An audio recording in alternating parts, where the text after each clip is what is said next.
Good morning dear students. इस class के तहत सभी विद्यार्थी सिंटैक्स की एक्सरसाइज करेंगे और सिंटैक्स का हम कुछ सेंटेंस ले रहे हैं। सिंटैक्स, ठीक है, वो भी आपकी प्रोनाउन की एक्सरसाइज है। ठीक है, किसकी एक्सरसाइज है? प्रोनाउन।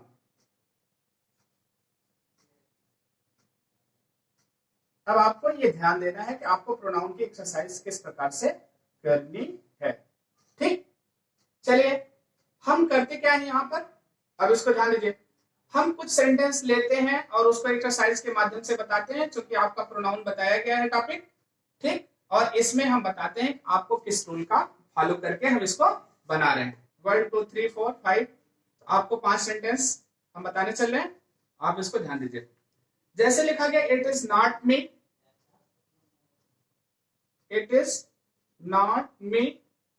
ठीक, who is in love with you?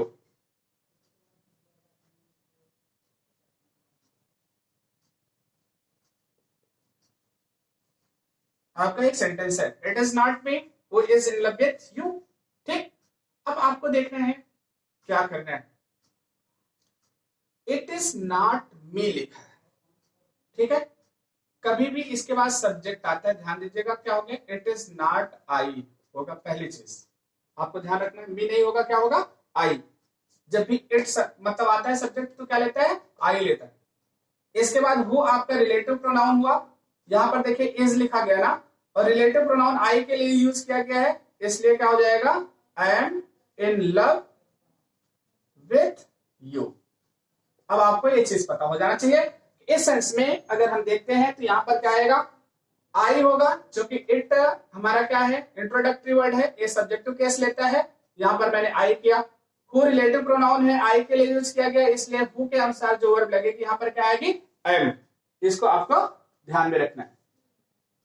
ठीक, दूसरा सेंटेंस है, this is all what I know.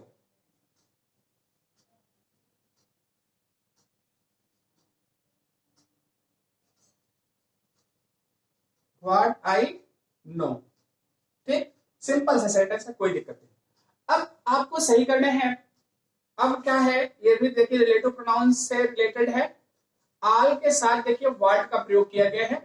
ठीक, और आपको बताया गया था कुछ कंडीशन जहां पर कि हम दैट रिलेटिव प्रोनाउन का प्रयोग करते हैं। तो यहां पर आपको पता होना चाहिए, आल लगा आया है, इसलिए यहां पर क्या होगा? This is all that. ठीक है, आई नो, आपका ए सेंटेंस हो गया। और यहां पर हमने दैट लगा करके सेंटेंस को क्या किया? करेक्ट किया। Neither of the two boys are good, अगला लिखा गया,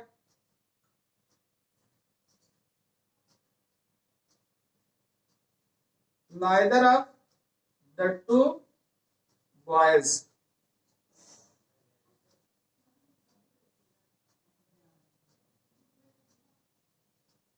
are good। ठीक, अब देखिए neither of the two boys लिखा गया। neither प्रोनाउन है, किसके लिए लगाया गया? टू बॉयज के लिए। यहां तक तो सही है, लेकिन क्या होता है जब neither हम लगा देते हैं तो इसके बाद जो वर्ब आती है वो हमारी सिंगुलर होती है। यहां पर आर के स्थान पे क्या हो जाएगा? इज हो जाएगा। neither of two boys is good. Clear हो गया? इस सेंस में हम प्रयोग करेंगे, भले ही यहां बॉयज लगाया गया, क्योंकि नाइदर हमारा क्या डिस्ट्रीब्यूटिव प्रोनाउन है, इसलिए वर्ब एग्रीमेंट के अकॉर्डिंग टू यहां पर इज का प्रयोग करेंगे। फोर्थ सेंटेंस पर हम जाते हैं।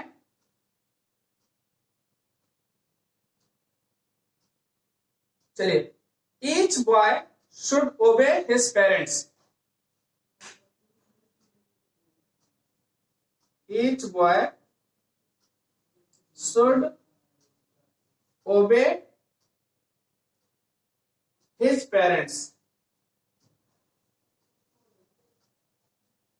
अब आपका सेंटेंस लिखा गया, ईच बॉय शुड ओबे हिज पेरेंट्स।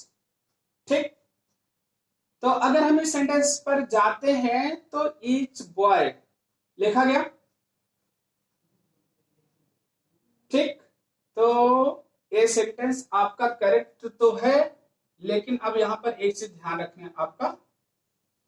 ठीक, ए प्रोनाउन के रूप में यूज नहीं किया गया है, एडजेक्टिव के रूप में यूज किया गया है।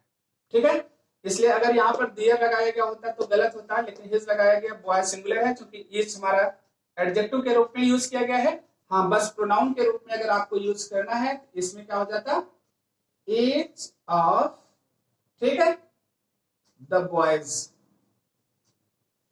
क्या हो जाता, each of the boys should, बाकी आपका क्या हो गया, ओबे हिज पेरेंट्स। तो अब ईच यहाँ एडजेक्टिव के रूप में यूज किया गया है, क्योंकि सिंटैक्स में आता है, हम चाहे एडजेक्टिव हो या प्रोनाउन हो, यहाँ तो ये लिख के नहीं आता ना, तो एडजेक्टिव के रूप में ये सही है, लेकिन इसका प्रोनाउन के रूप में इस प्रकार यूज किया जाएगा। आप इसको ध्यान दीजिएगा, आप लोग करेक्ट कर लीजिएगा क्योंकि प्रोनाउन का टॉपिक है। अगला है he and myself took dinner. He and myself took dinner. अब आपका सेंटेंस है, ठीक, एकदम सिंपल है। थोड़ा सा अगर आप लोग एक्सरसाइज करेंगे आसानी से आपको सारी चीजें पता हो जाएंगी। अब देखिए ही लिखा है, एंड माई सेल्फ लिखा। देखिए जब दो नाउन को हम जोड़ते हैं हमेशा एंड से, तो ए माई सेल्फ जो लगाया गया ना, ए ऐसा नहीं आएगा, ध्यान दीजिएगा। यहां पर क्या हो जाएगा, ही एंड आई, ठीक है, क्या हो गया, तो यहां पर हम किसका प्रयोग करेंगे, आई का। माई सेल्फ सब्जेक्ट के रूप में यूज नहीं किया जाएगा। ही एंड आई टुक, ठीक है, डिनर। क्लियर हो गया। तो इस सेंस में आप इसका प्रयोग करेंगे। कभी भी रिफ्लेक्सिव प्रोनाउन का प्रयोग सब्जेक्टिव केस में नहीं यूज किया जाता है। Okay, thank you for this class. तो आप लोग अच्छे से तैयारी करिए। जहां भी प्रॉब्लम होती है उसको आप व्हाट्सएप के माध्यम से पूछिए, कमेंट के माध्यम से पूछिए, आपको उस समस्या का समाधान भेजा जाएगा। Thank you for this class.